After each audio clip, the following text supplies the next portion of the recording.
let's not forget that France was attacked by Frenchmen, and on 9/11 we were attacked by foreigners. It's a difference. It's a huge difference. We are able to assimilate Muslims much better than the French. The 5 million or so French Muslims are I've lived there for years.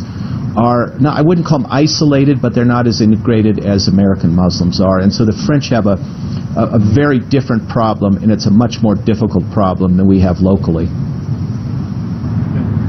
It's a criticism I've heard, having spent a lot of time in the UK as well, more insular Muslim communities there. Harry, I wonder if I can speak with you. You say that France has an exaggerated tolerance of radical Islam here. Can you explain that?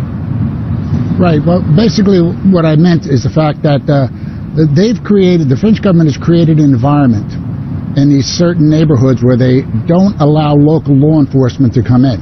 All right. And by doing that, all right, not only that, do they follow some of their own Sharia law in these locations, these no-go zones in France. So what happens is if we can't get local law enforcement in there and they have their own law that they follow, then we could wind up having anarchy in France. I mean, I think it's totally insane, all right, that the government of France allows two different sets of laws for two different sets of people, all right? And so when they created this environment, all right, so now this extremism could grow in that environment. Now, why would anybody, anyway, leave a Muslim country to come and live in France and live under Sharia law?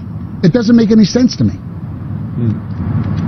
Well, Jonathan, though, France has taken other steps, including banning the wearing of the niqab, a Muslim woman's headdress that covers their faces, which was a step at the time that was very controversial because France wanted to show its common values. Did it not? Yes, absolutely. In 2010-2011, the country held what was called a national debate on national identity, and one of the main concrete outcomes of that was a ban on burqas. The thing is that not very many French women ever wore a burqa. There were probably around 1,500 total. So that was never a real problem. But the issue of radicalization is serious, and it's something that the French anti-terrorism squads have been following very closely.